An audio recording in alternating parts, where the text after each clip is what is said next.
क्योंकि वक्त के साथ आपका अनुभव बढ़ता ही है, आपको दुनिया ज्यादा समझ आती है। हमारी इंडस्ट्री में क्या है कि कुछ पता नहीं क्यों है, क्या है हमको नहीं समझ आता।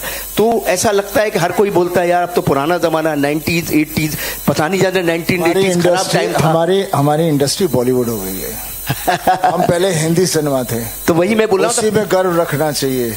हमें क्यों नाम लेना किसी इंडस्ट्री का, वो हॉलीवुड है तो हम बॉलीवुड क्यों बने? हाँ, तो मैं यही बोल रहा हूँ ना sir, great pride being India and be Indian and we should be known as a Hindi industry. तो क्या था, request everybody to do that. हम किसी से कम नहीं। बिल्कुल सर, हम किसी से कम नहीं। जैसा जिंदाबाद जिंदाबाद है, था और रहेगा। बी प्राउड, कभी शर्माओ मत के तुम कौन हो, तुम ही तुम हो और कोई नहीं है। वेरी गुड, वाह वाह वाह वाह। जैसे आज कोई जर्नलिस्ट मुझे बोल रहा था, यार at this age Sunny Deol is pulling the audiences, he is the Tom Cruise of India. I said तूने न्यूज नहीं सुनी? अमेरिकन टेलीविजन पर आ रहा है, किसी ने बोला Tom cruise is the Sunny Deol of Hollywood. Sunny, क्या ज्यादा मुश्किल था? आप बहुत शाय किस्म के इंसान हैं, इस फिल्म में आपने फ्रंट फुट पर प्रमोशन किया है, ज्यादा मुश्किल क्या था 3 चीजों में से? उस कैरेक्टर में ढलना फॉर गदर 2, शूटिंग या प्रमोटिंग द फिल्म? देखिए, इस बार मैं सब में ढल गया था। क्योंकि क्या है, मैंने बहुत लंबी जर्नी देखी है अपनी लाइफ की, और पापा तो कब से, और हमारा पूरा परिवार ही वैसा है, और वही हमारी एक जो हमारे परिवार की चीज़ है। आई थिंक पूरा देश हमें जानता है और वी आर कनेक्टेड, उनको पता है हम कैसे हैं। पापा ने जो सिनेमा किया, आज तक किसी ने वैसा सिनेमा नहीं किया। एक एक्टर है जिसने हर जॉनर की फिल्म बनाई और वो सुपर हिट रही है। बिल्कुल। हाँ, आज का एक्टर कोई ऐसे बताएगा कि मैंने कॉमेडी की, ड्रामा किया, एक्शन किया, सत्यकाम, सब हर तरह की, चुपके इमोशनल रोल्स, और सब फिल्में हिट रही हैं। आज के जमाने में एक एक्टर ऐसा नहीं है, और पिछले जमाने में नहीं था, सिर्फ पापा थे, लेकिन उन्होंने कभी बोला नहीं। सही। जनता देख रही थी, जनता जानती थी, इंडस्ट्री नहीं बोल सकती थी, बिकॉज वो बहुत ही बड़ा आदमी था, वैसा बनना मुश्किल था। तो ऐसे आदमी के बारे में ना बढ़ाई की जाए इंडस्ट्री, तो उसे शांत रखती है। और हम भोले वाले आदमी हैं, हमें क्या लेन देना कौन क्या बोलता है, हम तो जनता के साथ जुड़े हुए हैं।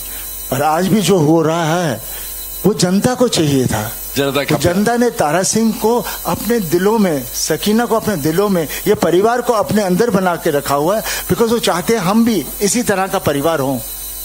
और वो परिवार की जो ताकत है उसका प्यार है। और जब मुश्किल आ जाती है तारा के ऊपर, तो तारा खड़ा हो जाता है, फिर उसके साथ कौन जुड़ता है? रब उसके अंदर आ जाता है। तब बिल्कुल मुश्किल के वक्त हर फैमिली में रब आ ही जाता है, और वही ताकत होती है जिसको मिरेकल कहते हैं। And that's a reality, and that's what लोग जुड़ रहे हैं, एंजॉय कर रहे हैं, because they can see that character, they can see all that thing happening over there, and they loving it, and they loving it. And मैं promise to all my fans, ऐसी ही फिल्में मैं बनाऊंगा, ऐसी ही अच्छी अच्छी फिल्में बनाऊंगा। क्योंकि जब भी हम कहते हैं ना, ये क्या बोलते हैं, masses, what do you mean masses? Public is public, public means हम सब पब्लिक है। आप क्या मास बोल के उसको नीचे कर रहे हो? आपको कोई बड़े हो? आपको सालों को अकल नहीं है जो अपने आप को अलग करता है, उसको समझ ही नहीं है हिंदुस्तान क्या है। हिंदुस्तान समझो, अपने मुल्क को समझो, अपने घर को समझो। और ये जो बाकी चीजों को हम लोग लेके चलते रहते हैं, उसकी नकल कर दी, इसकी नकल कर ली, अपने आप को उभारो। कला वो होती है, हमारे यहाँ कला थी, हमारे यहाँ इतनी सारी कला थी, पूरा देश में जितनी कला थी, पूरी दुनिया हमारी कला चोरी करके ले गई है, और कहां से कहां पहुंच गई है हमें पता ही नहीं हमारी कला कहां थी।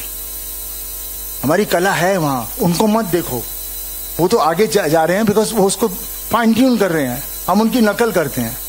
हम अपने आप से कोई नई चीज बनाए। मुझे कभी कोई कहता है यार ये सीन है उस पिक्चर का, ऐसे करें, मतलब क्या सोच नहीं सकते कोई और नया scene? I never like to do any scene which is I have seen anywhere done, and I said that's the way it should be. जिंदगी में कितने किस्से हैं, कितने हादसे हैं, आपको क्यों एक ही चीज के पीछे पड़ना है? एंड मुझे आजकल क्यों ऐसे मैं बोल रहा हूँ, क्योंकि मैंने पॉडकास्ट देख रहा था, सुन रहा था, और मुझे लग रहा है जो नई जनरेशन आ रही है अब, आई somehow feel I'm connecting with them, because वो चाह रहे हैं कि अपना देश ढूंढना चाह रहे हैं। yes. वो देश ढूंढना चाह रहे हैं, क्योंकि स्कूल में भी हमारे देश के बारे में कुछ पढ़ाया नहीं जाता। वो हमारा कल्चर ढूंढना चाहते हैं, वो हमारी हिस्ट्री सब कुछ ढूंढना चाह रहे हैं, and they are going out and doing it. तो मुझे बहुत भरोसा है कि फिर से we will have that kind of a talent which was there, which is not existing much now. मैं किसी की वो नहीं बुराई नहीं कर रहा, they are doing, everybody is talented, but वो बात होनी चाहिए जहां पर कुछ किया, खुश हुए, आगे चले। ये नहीं कि अभी मैं ये हो गया तो अभी मैं वो करूंगा, ऐसे करूंगा, वो कुछ नहीं होता। एंड मैं बहुत ज्यादा बोल गया। Love you.